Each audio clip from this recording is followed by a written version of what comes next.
한국은 도대체 어떤 나라이길래 이렇게 특이할까? 영국 역사학자가 한국에 대한 의문을 품었을 때 그는 앞으로 알게 될 내용을 상상조차 하지 못했죠. 평생을 영국의 엄격한 규율과 체계 속에서 살아온 그가 한 번도 방문한 적 없는 작은 나라에 10년간 머물면서 자신의 삶이 완전히 바뀌게 될 줄은 꿈에도 몰랐습니다. 그들은 고난을 넘어 자신들만의 독창적 방식으로 세계를 감동시키는 민족이었죠. IMF로 나라가 휘청할 땐 손수 금모으기 운동에 참여했고 2002년 월드컵 땐 세계에서 찾아볼 수 없는 질서 있는 응원 문화와 배려심으로 세계를 감동시켰죠. 나아가 조선산업의 불모지인 대한민국에서 세계 1위에 오르기까지 한국인들의 뜨거운 열정과 인내는 오늘날의 대한민국을 만들었습니다. 이 모든 것을 연구하다가 도저히 한국인들의 깊은 정신 세계는 알 수 없다며 연구를 포기해버린 영국 역사학자의 사연, 지금 바로 시작하겠습니다. 시청하시기 전에 좋아요와 구독 부탁드립니다. 안녕하세요. 저는 영국 옥스퍼드 대학에서 역사학을 전공한 안델슨입니다. 2010년 1월 영하의 날씨 속에서 저는 처음으로 한국 땅을 밟았습니다. 옥스퍼드 대학의 역사학 교수로서 수많은 나라를 방문했지만 한국은 분명 달랐습니다.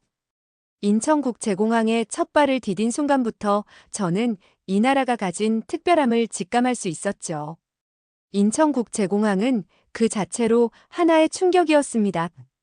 런던 히드로 공항이나 파리 샤를 드골 공항과는 완전히 다른 분위기였죠. 깔끔하게 정돈된 동선, 빠른 입국 심사, 그리고 무엇보다 공항 곳곳에 설치된 최첨단 시스템들이 인상적이었습니다. 특히 자동 출입국 심사대는 당시 영국에서도 볼 수 없었던 것이었죠. 이것이 정말 한국인가? 저는 계속해서 제 눈을 의심할 수밖에 없었습니다. 1950년대만 해도 세계에서 가장 가난한 나라 중 하나였던 한국이 이토록 현대화된 모습을 보여줄 것이라고는 상상도 하지 못했기 때문입니다. 공항에서 서울로 향하는 길은 더욱 놀라웠습니다. 공항철도를 타고 서울역까지 이동하는 동안 저는 계속해서 메모를 하느라 바빴습니다. 정확한 시간 간격으로 운행되는 열차, 실시간으로 도착 정보를 알려주는 전광판, 그리고 무엇보다 깨끗하게 관리되는 차량 내부까지 모든 것이 연구 대상이었습니다. 서울역에 도착해서 지하철로 갈아타는 과정도 인상적이었습니다. 복잡한 환승 구조임에도 불구하고 어디로 가야 할지 헤매지 않을 수 있었죠. 바닥에 그려진 선들을 따라가기만 하면 되었으니까요. 이런 세세한 배려는 영국의 지하철에서는 찾아보기 힘든 것이었습니다. 서울에 도착한 후 저를 기다리고 있던 것은 더 큰 충격이었습니다. 밤 11시가 넘은 시간임에도 불구하고 거리는 여전히 활기찼습니다. 24시간 영업하는 편의점, 새벽까지 불이 켜진 식당들, 그리고 밤늦게까지 공부하는 학생들로 가득한 카페들, 이런 광경은 런던에서는 상상할 수 없는 것이었습니다. 특히 편의점 문화는 충격 그 자체였습니다. 영국의 편의점이라고 해봐야 기본적인 식료품과 생필품을 파는 작은 가게에 불과했지만 한국의 편의점은 마치 작은 백화점 같았습니다. 간단한 식사부터 생활용품, 심지어 택배 서비스까지 이런 편리함이 24시간 내내 제공된다는 사실이 놀라웠습니다. 한국의 첫 끼니는 지금도 잊을 수 없습니다. 숙소 근처 작은 식당에서 먹은 된장찌개였죠. 처음에는 탁자 위에 놓인 수많은 반찬들에 당황했습니다. 영국에서는 상상할 수 없는 풍성함이었죠. 주문도 하지 않은 반찬들이 무료로 제공된다는 사실에 더욱 놀랐고요. 이게 다 공짜라고요? 음식을 시켰을 때의 당혹스러움도 잊을 수 없습니다. 끓어오르는 찌개, 지글지글 소리를 내는 고기, 그리고 김이 모락모락 나는 밥, 영국의 정적인 식사 문화와는 전혀 다른 역동성이 있었습니다. 서울의 거리를 걸으면서 가장 인상 깊었던 것은 초현대적 기술과 전통의 절묘한 조화였습니다. 높이 솟은 빌딩 사이로 보이는 고궁의 모습, 최첨단 버스 정류장 옆에 자리 잡은 전통 찻집, 현대적인 카페 골목 안쪽에 숨어있는 한옥들, 이런 모습들은 제가 연구해온 어떤 도시에서도 발견하지 못한 특별한 것이었습니다. 특히 인상적이었던 것은 스마트폰의 보급률이었습니다. 2010년 당시 영국에서는 아직 스마트폰이 대중화되지 않았는데 서울의 지하철에서는 거의 모든 사람들이 스마트폰을 들여다보고 있었죠. 그것도 영국에서는 보기 힘든 대형 스마트폰들을요. 이런 첫인상들은 제 연구 방향을 완전히 바꿔놓았습니다. 당초 계획은 한국의 경제 발전 과정을 6개월간 연구하는 것이었습니다. 하지만 첫날부터 저는 깨달았습니다. 한국은 단순한 경제 성장의 사례를 넘어 인류 역사에서 유례를 찾아보기 힘든 특별한 현상이라는 것을요. 그래서 저는 계획을 변경했습니다. 6개월이 아닌 최소 5년은 필요할 것 같았습니다. 한국인들의 정신세계, 문화적 특성, 그리고 이런 눈부신 발전을 가능하게 한 내면의 동력을 이해하기 위해서는 더 많은 시간이 필요했기 때문입니다. 결과적으로 이 결정은 제 인생에서 가장 현명한 선택 중 하나가 되었습니다. 지금까지 15년 저는 여전히 한국이라는 나라를 연구하고 있으니까요. 그리고 매일매일 새로운 발견을 하고 있습니다. 한국에 대한 제 연구는 자연스럽게 IMF 외환위기로 향했습니다. 1997년의 그 사건은 한국 현대사에서 가장 큰 전환점 중 하나였기 때문입니다. 당시 저는 옥스퍼드에서 이 사건을 지켜보았는데 솔직히 말씀드리면 한국의 회복을 전혀 예상하지 못했습니다. 1997년 11월 한국은 외환위기를 맞이했습니다. 당시 영국의 언론들은 한국 경제가 완전히 몰락할 것이라고 예측했죠. BBC는 한강의 기적이 끝났다라는 제목의 기사를 냈고 파이낸셜 타임즈는 한국을 아시아의 또 다른 도미노라고 불렀습니다. 통계 자료를 보면 당시 상황이 얼마나 심각했는지 알 수 있습니다. 원달러 환율은 2,000원을 돌파했고 주가 지수는 350선까지 폭락했습니다. 하루에도 수십 개의 기업이 도산했고 실업자가 거리에 넘쳐났죠. 영국에서도 1929년 대공황 이후 이렇게 급격한 경제 붕괴는 본 적이 없었습니다. 그러나 1998년 1월 놀라운 일이 벌어졌습니다. 한국의 시민들이 자발적으로 금 모으기 운동을 시작한 것입니다. 처음에 저는 이 뉴스를 믿지 않았습니다. 국가 부채를 갚기 위해 시민들이 자발적으로 자신의 금을 내놓는다니 이것은 서구 사회에서는 상상조차 할 수 없는 일이었기 때문입니다. 제 결혼 반지를 국가를 위해 기부합니다. 아이들의 돌반지가 나라를 살리는데 보탬이 되길 바랍니다. 당시 한국 언론에 보도된 시민들의 인터뷰를 읽으며 저는 깊은 충격에 빠졌습니다. 이것은 단순한 애국심이 아니었습니다. 더 깊은 무언가가 있었죠. 금 모으기 운동의 규모는 상상을 초월했습니다. 3,500만 명이 넘는 국민들이 참여했고 총 227톤의 금이 모였습니다. 이는 당시 금액으로 약 30억 달러에 해당했죠. 하지만 더 놀라운 것은 참여 방식이었습니다. 어느 날 아침 제가 연구를 위해 들여다본 신문 기사에는 이런 장면들이 담겨 있었습니다.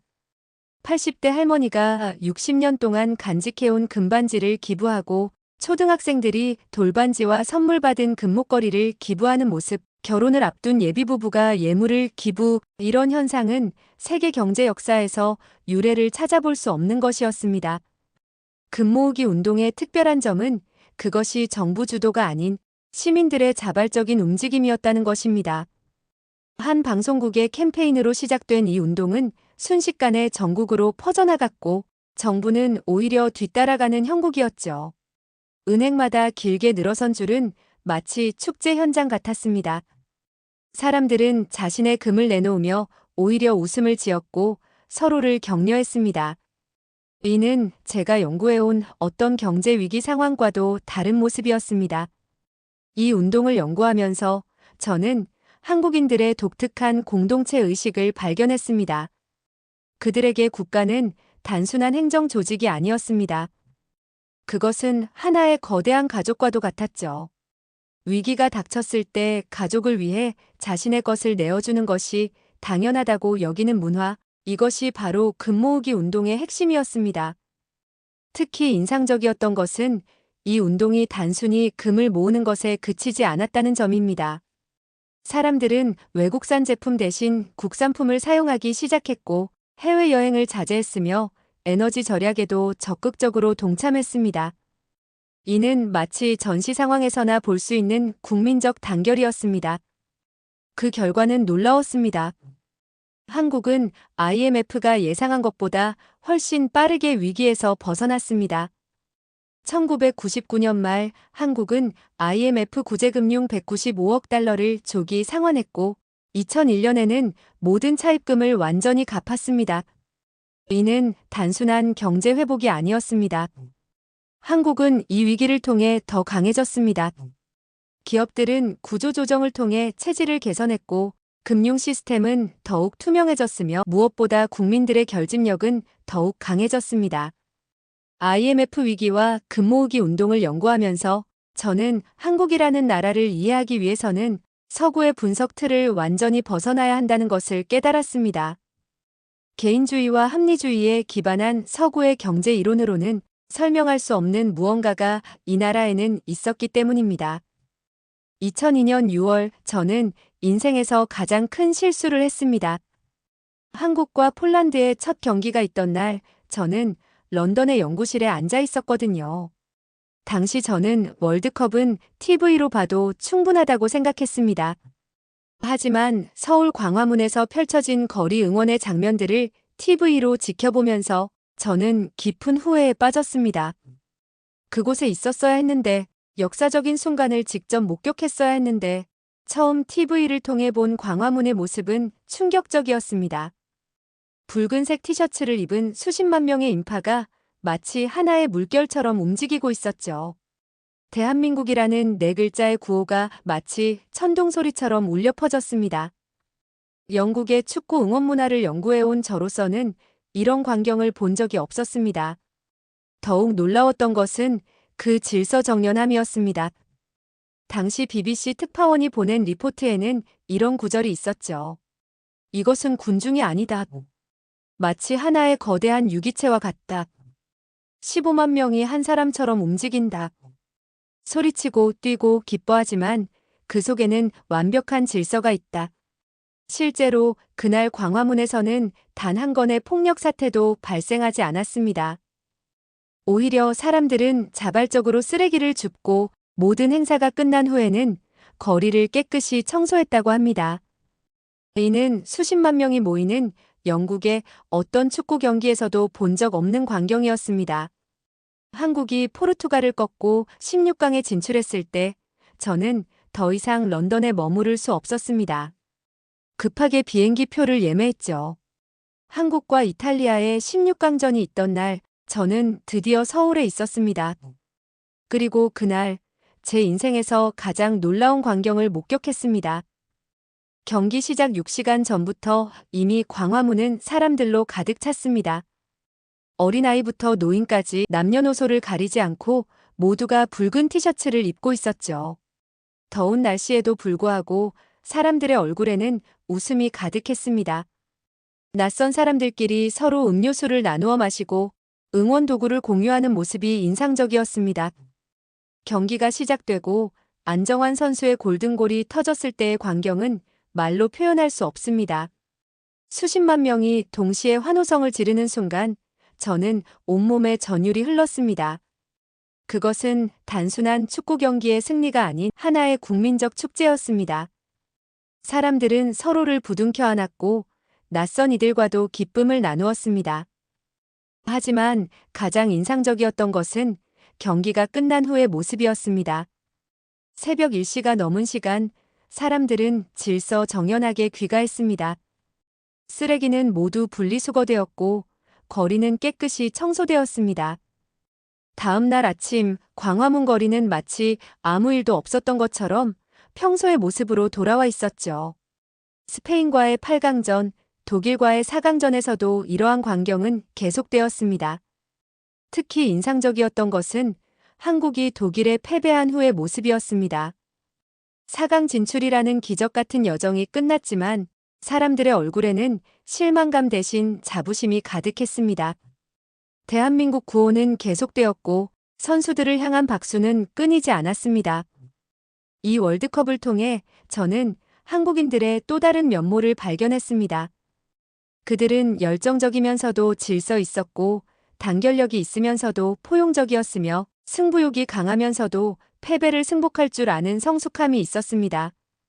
이는 단순한 스포츠 경기의 차원을 넘어선 하나의 문화적 혁명이었다고 해도 과언이 아닐 것입니다.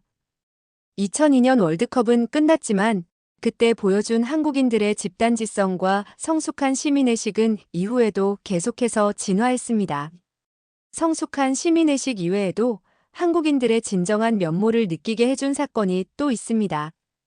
2007년 12월 7일, 그날의 뉴스를 저는 지금도 생생히 기억합니다.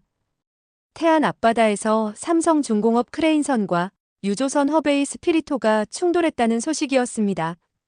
12,547km의 원유가 바다로 유출되었다는 숫자를 듣고 저는 즉시 태안으로 향했습니다. 영국에서 프레스티지오 기름 유출 사고를 연구한 경험이 있었기에 이번에도 비교 연구를 하고 싶었기 때문입니다. 태안에 도착했을 때의 광경은 충격적이었습니다. 새까만 기름이 하얀 모래사장을 덮고 있었고 바위에는 끈적끈적한 기름이 잔뜩 묻어 있었습니다. 바다새들은 기름 범벅이 되어 죽어가고 있었고 공기 중에는 역한 기름 냄새가 가득했습니다. 지역 주민들의 얼굴에는 절망감이 역력했습니다. 이제 우리 바다는 끝났습니다.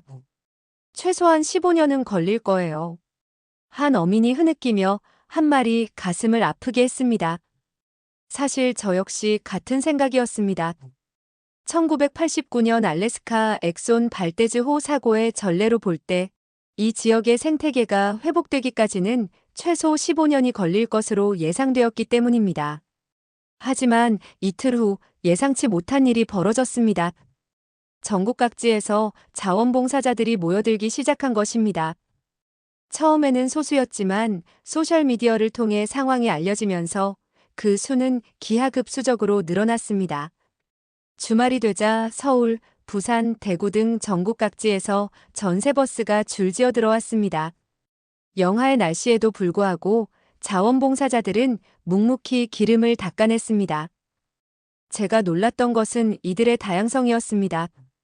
휴가를 내고 온 회사원들, 시험 기간임에도 참여한 대학생들, 주말마다 찾아온 가족 단위 봉사자들, 심지어 은퇴한 노인들까지 나이와 직업, 출신 지역을 막론하고 모든 이들이 하나가 되어 기름을 닦아냈습니다. 특히 감동적이었던 것은 이들의 체계적인 활동이었습니다. 자원봉사자들은 자발적으로 조직을 만들어 일정을 조율했고 필요한 물품들을 조달했습니다. 지역 어민들의 조개껍데기 사용법을 배워 효율적으로 기름을 제거했고 과학자들은 자발적으로 나서서 효과적인 방제 방법을 연구했습니다. 한겨울의 차가운 바닷바람 속에서 저는 무언가 특별한 것을 목격했습니다. 사람들은 서로에게 핫팩을 나눠주었고 지역 주민들은 자원봉사자들을 위해 따뜻한 음식을 준비했습니다. 힘든 상황 속에서도 웃음이 끊이지 않았고 서로를 격려하는 목소리가 해변을 가득 채웠습니다. 이렇게 많은 분들이 도와주실 줄 몰랐습니다. 이제는 희망이 보입니다. 처음에 절망했던 그 어민의 얼굴에 이제는 미소가 피어났습니다. 결과는 놀라웠습니다. 최종적으로 집계된 자원봉사자의 수는 123만 명, 이는 당시 한국 인구의 약 2.5%에 해당하는 규모였습니다. 1년이 채 안 되는 기간 동안 이렇게 많은 시민들이 자발적으로 참여한 환경 정화 활동은 세계 역사상 유례가 없었습니다. 예상했던 것보다 훨씬 빠르게 태안은 회복되어 갔습니다. 15년이 걸릴 것으로 예상됐던 복구가 5년 만에 이루어졌고 관광객 수는 2년 만에 사고 이전 수준을 회복했습니다. 유엔 환경계획은 이 사례를 시민 참여형 환경 복구의 모범으로 선정했습니다. 태안의 기적을 연구하면서 저는 한국인들의 또 다른 특별한 면모를 발견했습니다. 그것은 단순한 애국심이나 공동체 의식을 넘어선 무언가였습니다. 위기 상황에서 보여준 그들의 자발성, 체계성, 그리고 끈기는 서구 사회의 어떤 이론으로도 설명할 수 없는 것이었습니다.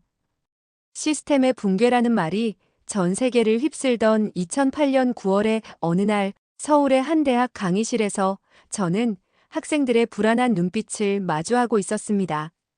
리먼 브라더스의 파산 소식이 전해진 그날 강의실의 공기는 무거웠습니다. IMF 외환위기의 기억이 채 가시지 않은 시기였기에 학생들의 불안감은 당연한 것이었을지도 모릅니다. 하지만 이번에는 뭔가 달랐습니다. 원화 가치는 급락했고 주가 지수는 연일 새로운 저점을 갱신했습니다. 외신들은 앞다투어 한국 경제의 취약성을 지적했습니다. 제2의 IMF 사태라는 말이 신문 지면을 장식했습니다. 그러나 위기 속에서 드러난 것은 한국 경제의 취약성이 아닌 놀라운 회복력이었습니다. 정부는 신속하게 30조 원 규모의 은행 자본 확충 펀드를 조성했고 한미 통화수합 체결로 외환시장을 안정화시켰습니다. 더욱 인상적이었던 것은 기업들의 대응이었습니다. 글로벌 기업들이 긴축에 들어갔을 때 삼성전자와 현대자동차 같은 한국의 기업들은 오히려 R&D 투자를 확대하고 신시장 개척에 나섰습니다. 국민들의 대응도 달랐습니다. IMF 시기의 금모으기 운동과는 달리 이번에는 더욱 성숙한 모습으로 위기에 대처했습니다. 패닉 구매나 극단적인 소비 위축 대신 합리적인 소비 조정과 내수 시장 활성화에 동참했습니다. 정부의 정책적 대응도 주목할 만했습니다. 단기적인 위기 극복을 넘어 녹색 성장이라는 새로운 비전을 제시했습니다. 신재생에너지 투자 확대, 친환경 산업 육성 등을 통해 위기를 새로운 도약의 기회로 삼고자 했습니다. 그 결과는 놀라웠습니다. 2009년 한국은 OECD 국가 중 가장 빠른 경제 회복세를 보였습니다. GDP 성장률 0.2%라는 작은 숫자가 가진 의미는 컸습니다. OECD 평균이 마이너스 3.4%였던 것을 감안하면 이는 단순한 생존을 넘어선 성공적인 위기 관리였습니다. 이 시기를 통해 한국은 중요한 교훈을 얻었습니다.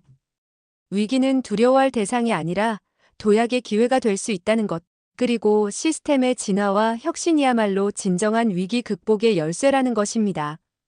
글로벌 금융위기를 겪으며 한국은 더 이상 위기에 취약한 나라가 아니라는 것을 전 세계에 증명했고, 이는 이후 코로나19와 같은 새로운 도전을 맞이하는 데 있어 중요한 자산이 되었습니다. 2020년 초 코로나19 바이러스가 전 세계를 강타했을 때도 저는 절대 잊을 수 없습니다. 당시 저는 서울에 머물고 있었는데 영국의 동료들로부터 매일같이 귀국을 종용하는 연락을 받았습니다. 하지만 저는 한국에 남기로 결정했습니다. 이전에 수많은 위기를 현명하게 극복해온 이 나라가 이번에는 어떤 방식으로 대응할지 직접 목격하고 싶었기 때문입니다. 그리고 그 선택은 제 연구 인생에서 가장 탁월한 결정 중 하나가 되었습니다. 한국은 전 세계 어느 나라도 시도하지 못한 혁신적인 방식으로 팬데믹에 대응했고 결과적으로 K방역이라는 새로운 글로벌 스탠다드를 만들어냈기 때문입니다. 가장 먼저 눈에 띄었던 것은 신속하고 체계적인 초기 대응이었습니다. 한국은 세계 최초로 드라이브스루 선별진료소를 도입했습니다. 처음 이 소식을 전해 들었을 때 저는 솔직히 의아했습니다. 패스트푸드점처럼 차에서 내리지 않고 검사를 받는다는 발상이 낯설었기 때문입니다. 하지만 이 시스템은 놀라울 정도로 효율적이었습니다. 검사 대기 시간은 줄었고 의료진과 방문자 모두의 감염 위험은 최소화되었습니다. 특히 인상적이었던 것은 마스크 수급 문제를 해결하는 과정이었습니다. 전 세계가 마스크 부족으로 혼란을 겪을 때 한국은 마스크 오브제라는 독특한 시스템을 도입했습니다. 출생연도 끝자리에 따라 마스크를 구매할 수 있는 요일을 지정한 것입니다. 처음에는 이런 제도가 과연 효과가 있을지 의문이었습니다. 하지만 시민들은 놀라울 정도로 성숙한 시민의식을 보여주었습니다. 자신의 구매 요일이 아니면 절대 마스크를 사려 하지 않았고, 오히려 취약계층을 위해 자신의 몫을 나누는 모습까지 보여주었습니다. 더욱 놀라웠던 것은 IT 기술을 활용한 방역 시스템이었습니다. 확진자 동선 추적, 마스크 재고 확인, 자가격리자 관리까지 모든 것이 스마트폰 앱으로 가능했습니다. 특히 마스크 재고 알림 앱의 경우 개발자들이 자발적으로 참여해 만들었다는 사실이 인상적이었습니다. 이는 시민들의 자발적 참여와 IT 기술의 결합이 만들어낸 특별한 성과였습니다. 한국의 방역 시스템은 곧 전 세계의 표준이 되었습니다. WHO는 한국의 3T, 테스트, 트레이스, 트리트 전략을 코로나19 대응의 모범 사례로 선정했고, 수많은 국가들이 한국의 방역 시스템을 벤치마킹하기 시작했습니다. 저는 이 과정을 지켜보면서 깊은 감동을 느꼈습니다. 불과 60년 전만 해도 국제 원조를 받던 나라가 이제는 전 세계의 표준을 제시하는 나라가 된 것입니다. 그러나 가장 인상적이었던 것은 경제와 방역의 균형을 맞추는 능력이었습니다. 대부분의 국가들이 봉쇄 정책을 선택할 때 한국은 사회적 거리두기라는 유연한 방식을 채택했습니다. 필수적인 경제 활동은 유지하면서도 방역의 효과는 극대화하는 전략이었죠. 이는 매우 위험한 도전이었지만 한국은 이를 성공적으로 해내었습니다. 팬데믹은 오히려 한국의 혁신을 가속화했습니다. 재택근무가 일상화되고 온라인 교육이 정착되었으며 비대면 서비스가 급속도로 발전했습니다. 특히 인상적이었던 것은 이러한 변화를 받아들이는 시민들의 태도였습니다. 그들은 불편을 투덜거리는 대신 이를 새로운 기회로 받아들였습니다. 이제 코로나19 팬데믹이 종식되어가는 시점에서 돌아보면 한국은 이 위기를 통해 또 한 번의 도약을 이루어냈다고 평가할 수 있습니다. K방역은 단순한 방역 시스템이 아닌 한국의 새로운 소프트 파워가 되었습니다. 바이오 헬스 산업은 눈부신 성장을 이루었고 디지털 전환은 어느 때보다 빠르게 진행되었습니다. 15년이라는 시간 동안 한국을 연구하면서 저는 수많은 논문을 썼고 여러 권의 책을 출판했습니다. 하지만 이상하게도 연구를 하면 할수록 한국이라는 나라는 더욱 미스터리해졌습니다. 마치 하나의 수수께끼를 풀면 또 다른 수수께끼가 나타나는 것처럼 말입니다. 처음 한국에 왔을 때 저는 단순히 경제 발전의 사례를 연구하러 온 것이었습니다. 6개월이면 충분하다고 생각했죠. 하지만 지금 15년이 지난 시점에서도 저는 여전히 이 나라를 완전히 이해하지 못했다고 느낍니다. 오히려 더 많은 의문이 생겼을 정도입니다. 어떻게 이토록 빠른 변화가 가능한 것일까요? 제가 처음 왔을 때만 해도 현금이 주된 결제 수단이었던 나라가 이제는 거의 모든 거래가 모바일 페이로 이루어집니다. 처음 본 골목길 카페가 어느새 프랜차이즈가 되어 있고 작년에 보았던 건물이 올해는 완전히 다른 모습으로 바뀌어 있죠. 이런 변화의 속도는 영국에서는 상상할 수 없는 것입니다. 더 놀라운 것은 이러한 변화를 받아들이는 시민들의 태도입니다. 새로운 기술이나 시스템이 도입되면 대부분의 국가에서는 어느 정도의 거부감이나 적응 기간이 필요합니다. 하지만 한국에서는 마치 물에 스며들듯이 자연스럽게 새로운 것들이 일상이 되어버립니다. 이것은 단순한 적응력을 넘어선 무언가가 있다고 생각합니다. 제가 15년간 관찰한 한국의 위기 극복 과정에서도 이러한 특징이 드러났습니다. IMF 외환위기 때는 금모으기 운동으로, 태안 기름 유출 사고 때는 자원봉사로, 코로나19 때는 K방역으로. 매번 위기가 닥칠 때마다 한국은 세계가 예상하지 못한 방식으로 대응했고 그것은 매번 성공적이었습니다. 특히 인상적인 것은 이러한 대응이 단순한 위기 극복에 그치지 않았다는 점입니다. 한국은 매번 위기를 도약의 기회로 삼았습니다. IMF 위기는 기업 구조 조정의 계기가 되었고 글로벌 금융위기는 새로운 시장 개척의 기회가 되었으며 코로나19는 디지털 전환을 가속화하는 촉매제가 되었습니다. 이러한 특성을 설명하기 위해 저는 수많은 이론을 연구했습니다. 유교 문화의 영향, 급격한 산업화의 경험, 분단국가라는 특수성, 치열한 경쟁 구조 등 다양한 관점에서 분석을 시도했습니다. 하지만 어느 하나의 이론만으로는 한국을 완벽히 설명할 수 없었습니다. 예를 들어 유교 문화권인 다른 동아시아 국가들과 비교해도 한국은 분명히 다른 특성을 보입니다. 급격한 산업화를 경험한 다른 나라들과 비교해도 마찬가지죠. 분단국가의 특수성만으로도 치열한 경쟁 구조만으로도 설명되지 않는 무언가가 있습니다. 가장 흥미로운 것은 모순적으로 보이는 특성들이 공존한다는 점입니다. 한국인들은 극도로 개인주의적이면서도 놀라운 집단 행동을 보여줍니다. 매우 보수적이면서도 급진적인 변화를 수용합니다. 치열하게 경쟁하면서도 위기 때는 하나가 됩니다. 이러한 모순의 공존이 오히려 한국만의 특별한 역동성을 만들어내는 것은 아닐까요? 15년이라는 시간 동안 저는 한국의 거의 모든 것을 연구했습니다.